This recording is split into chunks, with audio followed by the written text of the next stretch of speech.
Now, we move to our final section of STO Summit 2024, Year-End Perspectives, featuring a special panel discussion moderated by Adrian Alvarez of STM. Joining him is our distinguished guest, Alan Konevsky, from tZERO. Together, they will delve into the compelling topic, STO policies and directions by country, regulatory evolution, a new era of compliance. Please give a warm welcome to Adrian Alvarez and Alan Konevsky as they lead us through this insightful and impactful discussion. We're here at the Securities Token Market Summit, and we're here talking about security token regulations, how they're going, what they are, how they're going to be evolving, what the future is like. I know you're very involved in this process, and kind of wanted to get your thoughts on how you see things shaking out with the new administration, new potential regulations, and it seems like there's a new way forward, especially now that Mr. Gensler seems to be on his way out. What do you think the future holds in terms of security token regulation in the US moving forward? No, it's a good question. Look, it's on everyone's mind, particularly given the lessons that people learned from the election that just concluded. Which is one, crypto votes seem to matter.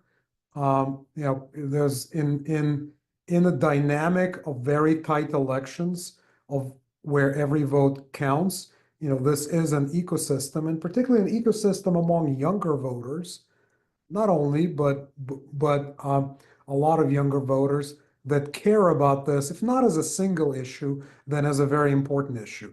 Then, of course, there was also just a lot of lobbying and a lot of cash that was thrown into election, whether to deal with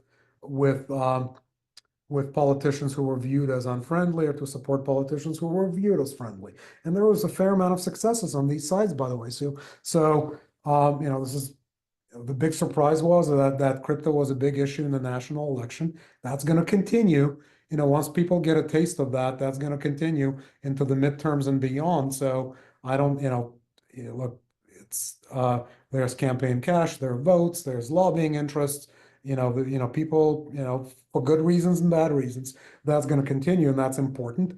I think it's important from a virtuous perspective of education and seating rule makers who are well disposed to a healthy conversation on the around blockchain and its utility in financial markets, money, and other ecosystems. And so, kind of with that in mind, and that sentiment is going to infuse how politicians behave for the next 2 years and for the next 4 years. And so you're probably going to see a couple of things, and none of us are fortune tellers, and obviously life can become event driven, and things can come up that none of us expect. But you are certainly going to see, worst case, and a period of benign neglect. By that, I mean the regulation by enforcement and significant pressures that suffuse the SEC, suffuse the banking sector, is going to decrease. It's going to decrease because of change of political tone in the executive branch. It's going to decrease because of the change of tone in Senate majority control, although some of the senators, like Senator Warren, of course, are still around and will continue to advocate for issues that that she views as important. But in general, the regulation by enforcement, except in true kind of bad situations when bad people did bad things, which is what law enforcement should do, is as an instrument of regulation and politics, is going to decrease. And so worst case, you're going to have an environment where not much changes from a rulemaking perspective, but regulation for enforcement recedes into the background. And therefore, the industry would feel, to some extent, liberated to make capital allocation decisions, develop new products, enter markets. People might be more willing to come back into the United States, and the industry will develop within the confines of the law as it stands now, including all the confusion around the definition of security with the Howey test, etc. So I think that's base case. I actually think we're going to do a bit better than that. The question is by how much. Certainly, there's going to be new leadership at the SEC.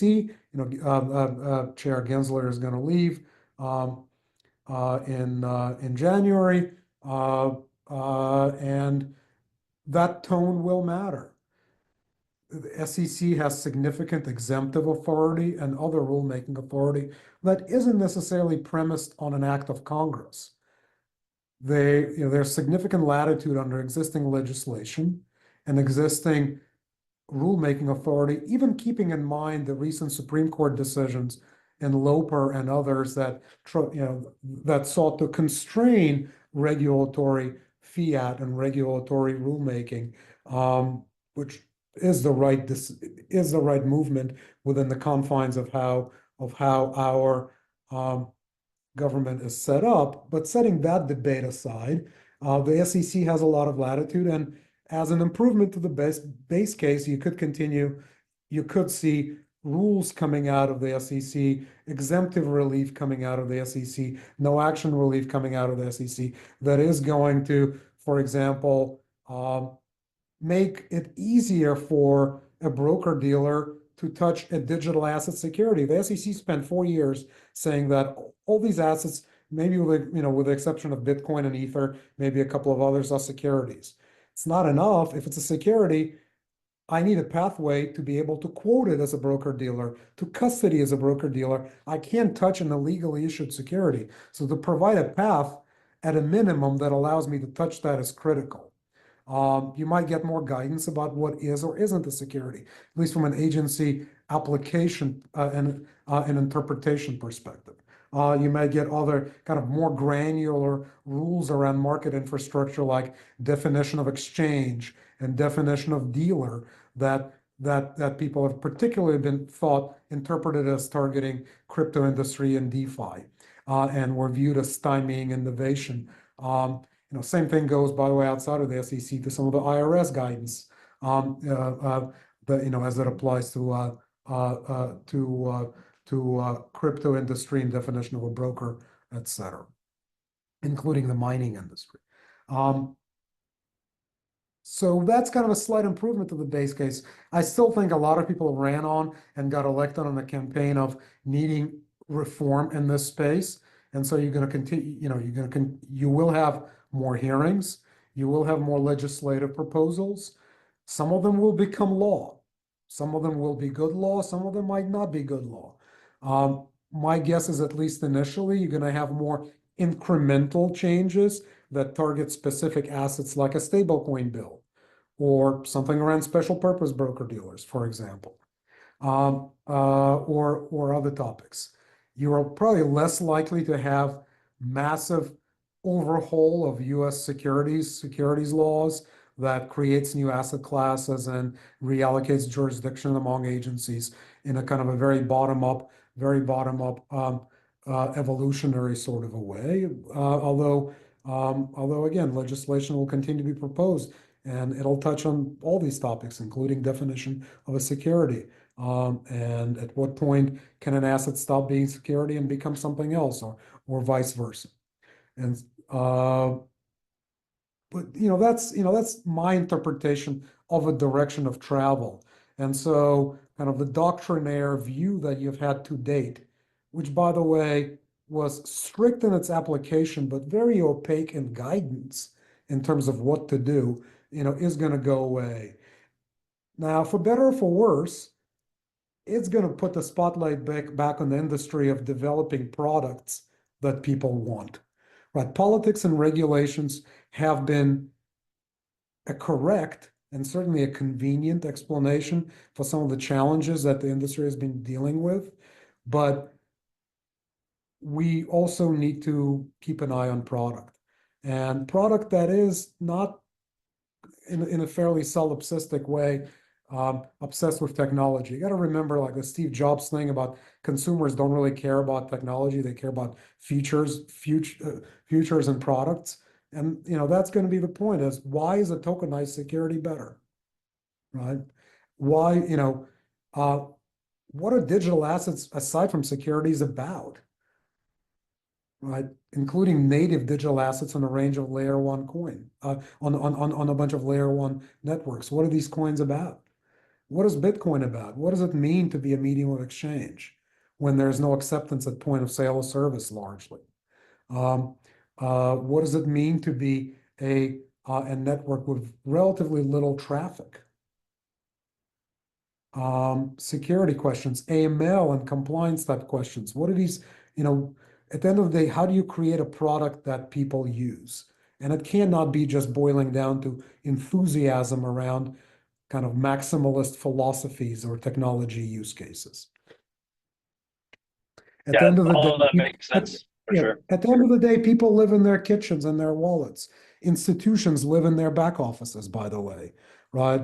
That's where that's where you saw some of the kind of more interesting innovation, oddly enough, has been going on in banks' back offices with blockchain. And we've all learned to dream a little bit smaller or a little bit more boring anyway, but that's necessary. I'm sorry, go ahead. No, no, please. It was that was an amazing answer. It really encompassed a lot of what we see happening. Yeah, I agree with you. There's a lot of little innovations that have been happening in the background that are kind of the infrastructure that's going to be able to be applied for the future.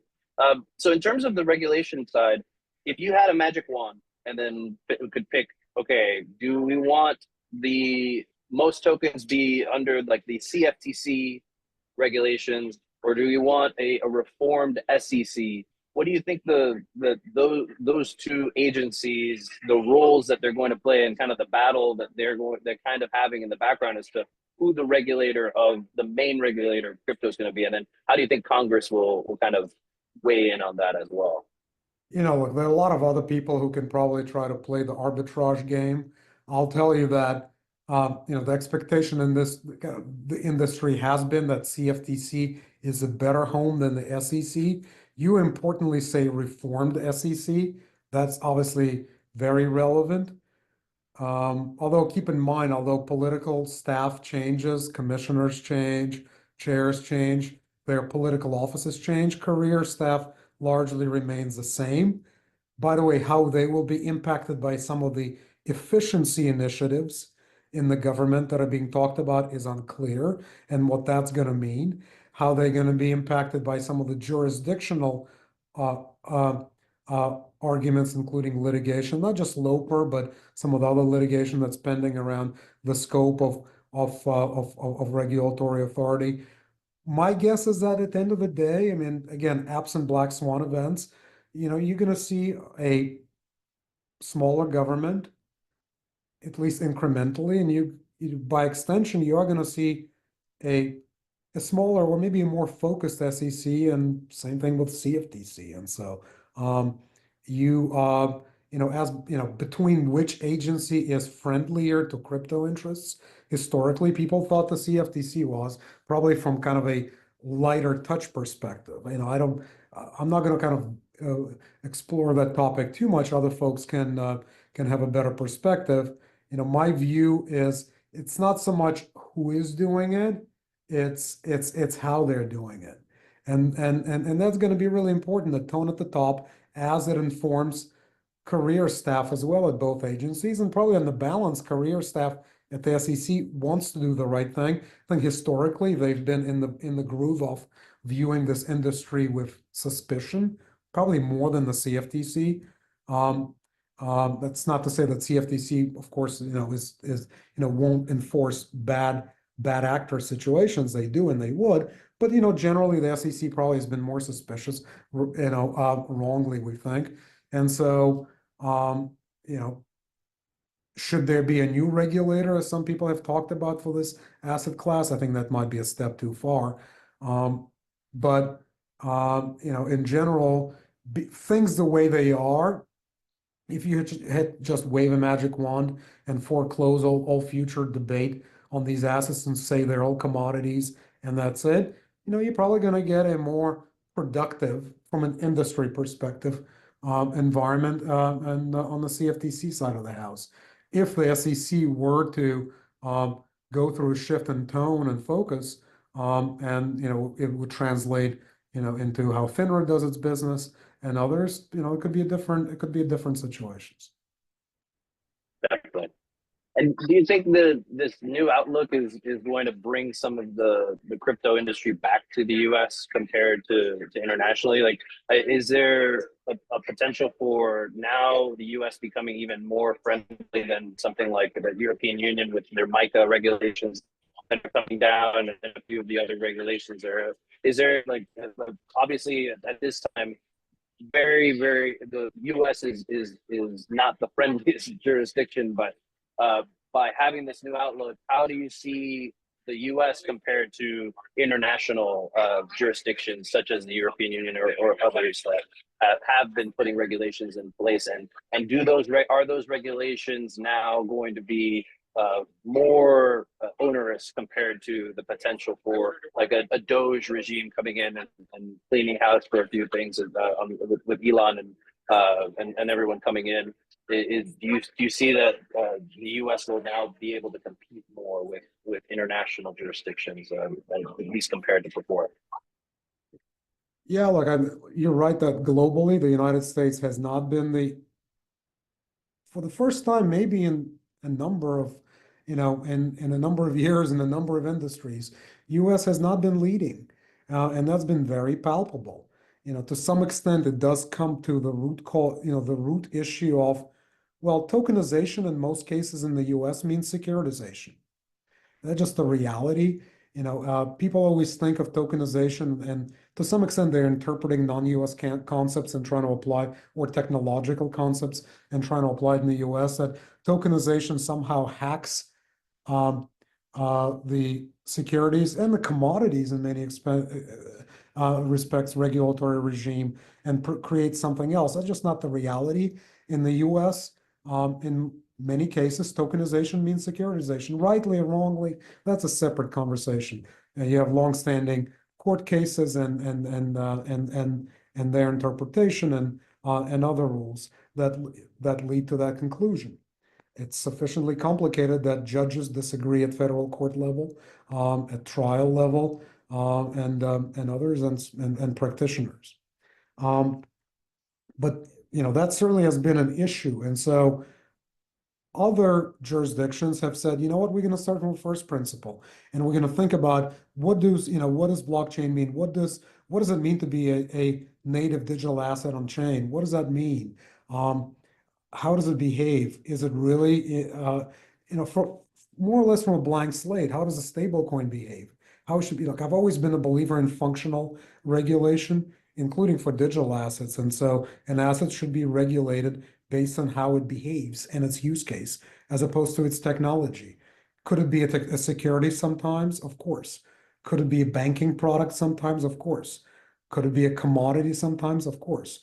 Should stable coins, for example, sit in the second bucket and be viewed as banking products, given that the main use case is payments and remittances, and card substitutes in some cases it is. But we have not been willing to have that conversation. And as I mentioned before, I think most of the kind of new thinking is probably going to come around from discrete issues as opposed to just a national kind of blank slate conversation about, let's think about how all of this should be regulated as if no rules exist at all right now. So it is going to be, in many respects, just trying to kind of shove square pegs into round holes by rounding out the hole, as opposed to coming up with a new toy to begin with. Other countries did it differently, and these massive projects, including MiCA in Europe, that do some things well, some things less so. Remember, MiCA has a kind of a very significant protectionist feel to it. That there are a lot of requirements in MiCA that favor EU-based projects, and for better or for worse. And so the globalization theme of blockchain and digital assets, of kind of finance without borders type philosophy, isn't, that's not really present anywhere, by the way. If you look at any jurisdiction, financial services is balkanized, continues to be balkanized for good reasons. Every regulator wants to protect its consumers, protect its investors, protect its the users of banking services and the users of money within its borders, and they want to set rules that achieve that. A number of countries have less good reasons for what they do, including protectionism, benefiting local elites, et cetera, et cetera. And so, and the new rules that have been coming into play in other jurisdictions don't necessarily function to tear down those barriers, right? I mean, you might have a better sandbox in country X than in the United States to experiment. That doesn't mean that, you're creating true global financial products. And that's going to continue to be a theme as this industry evolves in its next phase. And people talk about this next phase being more seeing more institutional interest, seeing more consolidation and M&A, which is going to happen for various reasons. Some places are going to have good technology running, but they're running out of cash, and somebody else is going to make a home for it. So you're going to see these themes, play out, and there's going to be an international flavor to that activity as well as large participants enter new markets, enter the United States. To your point, have people stayed away? Yes. Has it been good for innovation? Absolutely not. Does it benefit for us to continue to chase people offshore? No. Will consolidation and M&A have and kind of new market entry by non-US players or US players going abroad have a role to play in that? Yes.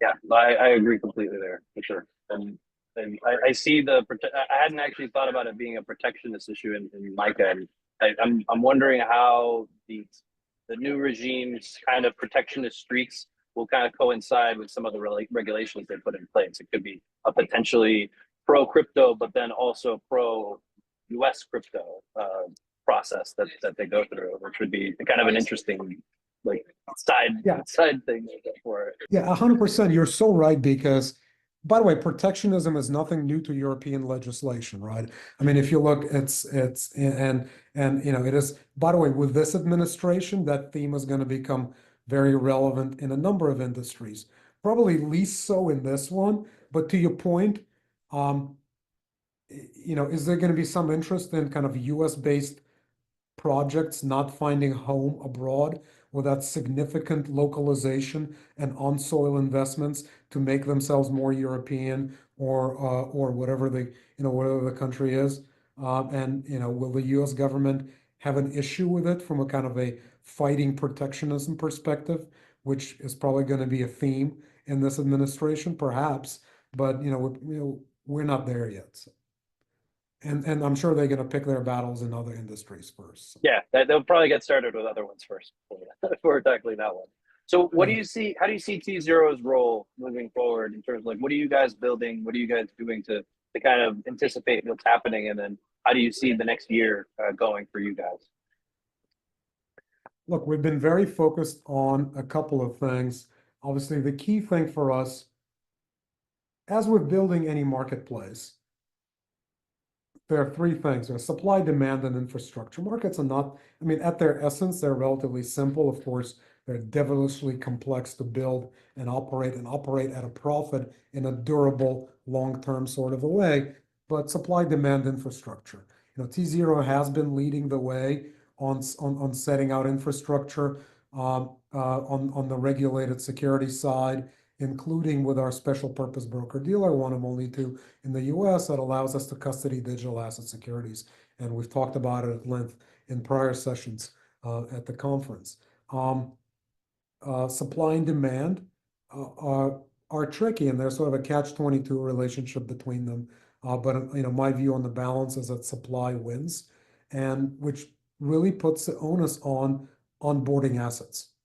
Whether it's tokenized real world assets, whether it's tokenized equity, tokenized funds, other instruments. And instruments that use technology, again, not just in the proof of concept sort of a way, but in a way that creates a unique product. That but for the presence of smart contract automation, for example, wouldn't be available or wouldn't be as good, right? It would just be a plain vanilla share. And so that's a trick for us. The focus is on supply. Demand, of course, to some extent, demand comes with supply because as you onboard more assets, they come with their with kind of existing investor environments and more eyeballs on your assets, et cetera. So there's kind of a virtuous spiral. To another extent, is these are still nascent, private, thinly traded niche assets that are going to need to deal with liquidity challenges, and some of them could be addressed with attracting professional liquidity providers and making them economically interested in playing the role, which is also a focus for us. So I would think that we have been leading on infrastructure. We continue to lead and obsess about more product. That's really key. Supply is key. Demand to some extent will follow, although liquidity and professional liquidity providers is a topic of interest. Look, politics is relevant to this conversation too. There was a lot, the theme in over the last 4 years was, in a slightly schizophrenic way, is that everything is a security with some exceptions, and everything is a bad security. We're not going to tell you how to make it a good security. So whether we're going to be equipped with tools for how actually to take these, crypto securities into a brokerage environment, how to create compliant staking products, for example, to the extent that staking products are securities, are investment contract securities under the current law, to the extent that you just have tokenized, again, real world asset projects and shares and funds and other things that weren't issued NFTs, to the extent any of those are still around, or if that market comes back. You can bring that into compliant fold, and I can custody it as a special purpose broker dealer, and I can offer it, trade it on my ATS, and offer it to my customers. That's going to be really important from sort of a cleansing the supply perspective, and it's an area of focus for us. Now, politics could also go in a different direction, and you could see an environment which kind of was suggested by an earlier question that steers away from the securities ecosystem. And so we as a firm need to be prepared for that and need to have the right infrastructure in place to continue to be relevant with digital securities, whatever marketplace they may exist in, even if it's not a securities-led marketplace. And we think about that a lot, including what regulatory and technology investments we need to make in order to be ready and not to be playing catch up. And so that's an area of focus for us. As you know, in the past, we had a cryptocurrency business. And as we think about what other ecosystems could need to exist side by side along our kind of leading end-to-end securities ecosystem, that experience informs our thinking as well. All right. Well, I think we have time for one more question. How do you see the meme coins have been in the news a lot lately? How do you see the future of that asset class, which has kind of been the asset class that's left over from all the regulators kind of taking away all the other options? What do you see that where do you see that going in terms of the infrastructure, and how do you see the future of that type of little bit of culture or a little bit of tech, but not necessarily something that provides value? Do you see that evolving into something that is a little bit more than just cat pictures and that are getting traded and all of the crazy stuff that's happening on Pump Fund? Yeah, look, I'm the last person to criticize people for cat pictures. I think or the last person to criticize people for what to do with their money, so long as they're not harming anyone. And And there's a degree of freedom that needs to exist in the marketplace. Of course, investors need to be safeguarded in appropriate ways, and that's that's a role for the government. Even if you have a very minimalist view of what that means, still need to set up rules and enforce them, and that's the idea. If you think about what tokenization, what blockchain, what smart contracts are about, it's a technology revolution. It's not about creating speculative assets. It's about creating technology rails that can reform financial services and payments and money and other industries. Grain chain and what that company does, or what companies do in land title land title registry reform and provenance inventory and other industries where this technology has a role to play. It's a technology revolution first. This technology requires distributed resources to provide safety and security and consensus. And those resources need to be compensated, whether it's miners, whether it's stakers. And that's a role of digital, kind of native digital assets. And so to me, they're kind of function oriented. When it comes to native digital asset, right? What should a coin be worth? Probably the net present value of staking rewards in the system that can be generated. Assume the system is worthwhile. Now that's not really how markets think about this, and Bitcoin is a special case, at least in kind of in its traditional unwrapped incarnation. But you got to think about function. You got to think about product. Again, if there's a marketplace for cat pictures because people think there's a utility in owning a digital cat picture. Now, I happen to think that that's probably a product ahead of its time in some absurd way, because it's probably more relevant as people spend more time in digitally native environments. Think like, metaverse, which has become some kind of a four-letter word at this point. But certainly these entirely digitally native assets mean a hell of a lot more in digitally native environments, whether it's a metaverse, whether it's gaming, right? So, and which is why I'm not so kind of fast to brush all of this off. But there needs to be a function. There needs to be some basic regulation. Do I think the future of this industry is about cat pictures and meme coins? I don't. I think it is a technology revolution, as we said, and it's going to impact.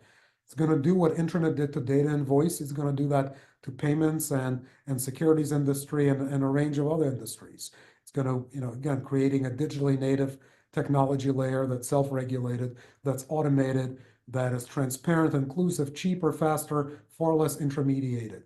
To the extent that there are assets out there that support that, and such as native digital assets, coins that relate to layer one and other types of technology that stands all that up, they'll continue to be relevant. To the extent that there are use cases, whether in entirely digital environments like gaming or metaverse or others, for other types of assets, there's going to continue to be a marketplace for them. But should assets be purely driven by unfounded speculation? No. And I don't think anyone in the marketplace agrees. But at the end of the day, that's wrapped in a positive message that this is about innovation across a number of aspects of how we live and how we operate as a society. And that's a positive message. And that's why I think some of the political changes that we're seeing, isn't just about helping crypto. I think it's about helping how you buy a house, helping about how you finance a house, helping how you send money to your family abroad, and these sorts of day-to-day issues, which again comes back to product. And people care about how product makes their lives better, not what's behind it. Yeah, my MBA professor always said that people buy a fridge not for cooling beer, but they just want the actual service of a cold beer or something to that effect. Instead of they're not buying a fridge for being a fridge, they want the service that the fridge provides. So definitely something that crypto is hopefully now going to have a much bigger opening to provide more actual utility through the process with the regulators coming out of that time. So I actually have to get going, but thank you so much, Alan, for your time. Augustine, thank you so much for your time, and I hope you guys have a great day. I appreciate the time and the conference, and thank you. I think that, yeah. Absolutely. Adrian, Augustine, thank you very much. Good to talk to you. Perfect. Thank you, guys.